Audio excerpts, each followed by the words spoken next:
Hey there, I'm Tucker, this is D&D Daily, and today we're going to be talking about a very special College of Whispers bard, the Vampire Bard. If you want to play the Vampire Bard, you're going to need to be a Dhampir College of Whispers bard with a Charlatan background. Before the Vampire Bard was even a vampire or a Dhampir, he was not a good guy. He was a con man. He went around conning people out of their hard-earned money to get himself higher in anything he could. That is until one day he conned the wrong man. He conned a vampire who ended up attacking him. Somehow, the Vampire Bard survived that attack from the vampire, and that is what turned him into a Dhampir. As a Dhampir, a lot of people had a very hard time trusting him, so his cons tended to not work anymore. He became really poor, he became kind of an outcast of society and just shunned by everybody. That is until one day a special man came up to him and offered to teach him in the ways of the College of Whispers. The Vampire Bard accepted quickly, and after learning the secrets of the College of Whispers, he began being a con man again. He's now bopping around trying to con people out of their money again, or trying to gain himself wealth, power, and position by any means necessary. He also makes sure not to show his true identity as a Dhampir or as a College of Whispers, so he can try and blend in to make his cons work. He wants people to trust him, and he wants to manipulate them. He is also going to be on the lookout for the vampire that turned him into a Dhampir, as he wants to get revenge. That vampire nearly took his life, so now he wants to go and take it. The personality of the Vampire Bard is that he is greedy. He is hungry for money, power, and position, and he's going to do whatever it takes to get there. He is manipulative. He'll pin people against each other through persuasion, bribes, deception, anything he can do to get them to fight each other so that they're not fighting him. Above all of this though, he is fake. Though on the inside he is a dirtbag, on the outside, he would project an upstanding, honest, and moral man. He would try his hardest to keep this facade up, though he might let his true scumminess slip through the cracks every once in a while. In reality, he is only looking out for his own self-interests. However, sometimes the best way to do that is to act like you are being selfless. He is the type of character to subtly manipulate the party while he's working with them so that they work in his favor. In combat, the Vampire Bard is a backline caster with an emphasis on debuff magic. The Vampire Bard will stay in the backlines of combat and sling spells from afar. Because of his Dhampir race, the Vampire Bard will also gain Spider Climb, making it a lot harder for melee enemies to hit him, which gives him an increased defensive buff, which is super important for bards because they're super squishy already. The spells that he'll focus on will be debuffs and crowd control so that he can make his enemies weaker so that his party can clear him out. I think this fits mechanically, and I think it fits really well with the vibe that we're going for this character. Examples of these types of spells could be Bane, Command, Hideous Laughter, Dissonant Whispers, Hold Person, Suggestion, Enemies Abound, or Hypnotic Pattern. Anything that can be a debuff or a confusion to his enemies, making them weaker so his party can go and clear them out. We're definitely going for a debuff bard as opposed to a buffing bard. So we want to be less of a support and more of a,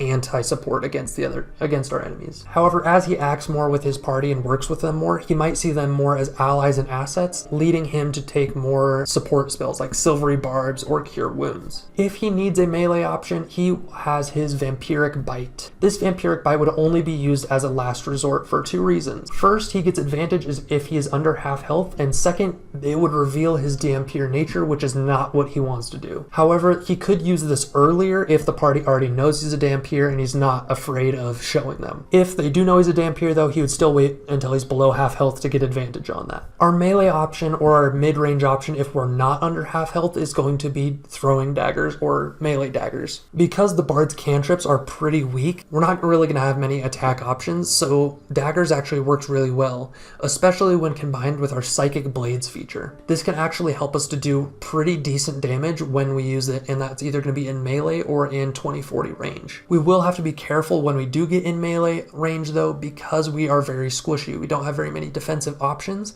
so we're going to want to try and stay out of that using our daggers as a throwing weapon rather than a melee weapon. Out of combat, the Vampire Bard is the complete face of the party. He would have expertise most likely in both persuasion and deception, and his charisma score will be his primary stat, so he should be able to talk his way through most situations. He is decent at dex, and he will have proficiency in sleight of hand from his Charlatan background, making him a decent pickpocket. and also a decent thief if you need that. We have proficiency in both the disguise kit and the forgery kit. That on top of our high charisma and expertise in those skills will make it so that we should be able to infiltrate a lot of situations through social skills rather than through sneaking. We also get our Words of Terror feature, which is something we should try to do a lot in out of combat in order to manipulate people and create interesting dynamics to get what we want but we don't have to do it directly. We can get people to fear us or fear other people and do what we want, and we can use this to pin two people against each other. This can help us be a better infiltrator and a better face if used correctly, and it can just be used to create drama in between two individuals that you want to target. In his downtime, the vampire bard would be looking to con his way into wealth, power, and position. He would do this by any means necessary. However, he grew up as a con man, so cons would be his main thing. Even if it's like a snake oil salesman, that would be something he would be familiar with and probably could do. He would also go around at night trying to find people to seduce. But unlike your normal horny bard, he is looking for a meal rather than a mate. He is definitely a hungry bard, not a horny bard. This can also be a great way to set up the College of Whispers Mantle of Whispers ability. If we kill somebody and use our Mantle of Whispers ability, we can impersonate them extremely well for 1 hour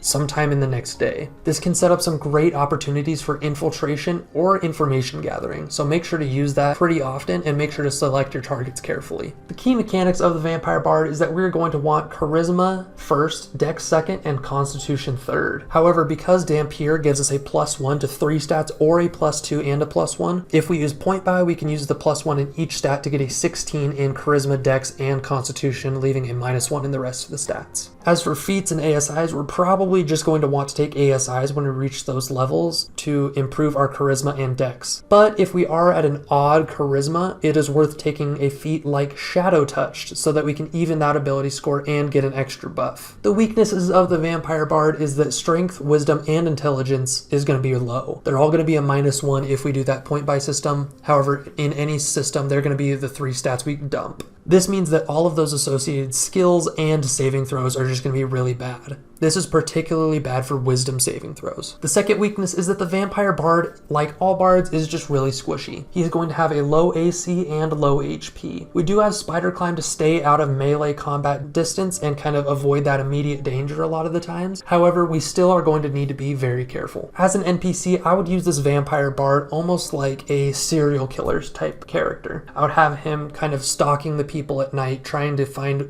potential targets that are vulnerable, and the party would have to figure out who he is. He could use the Mantle of Whispers ability to impersonate somebody, accuse them of the crime, and then later they go missing because they're already dead from the Vampire Bard. It would be a really fun murder mystery for the party to chase down. The key note for the Vampire Bard is to play a College of Whispers of what it really is, somebody that's hiding their full identity. And I think the Vampire Bard could pass off most other types of bard, but I think College of Eloquence would be the one he would specifically go for. What do you think of the Vampire Bard? Do you like it? Do you not? Let us know in the comments below. This is D&D Daily. We release new videos every single day, so make sure to hit that subscribe button, and we'll see you on the next one.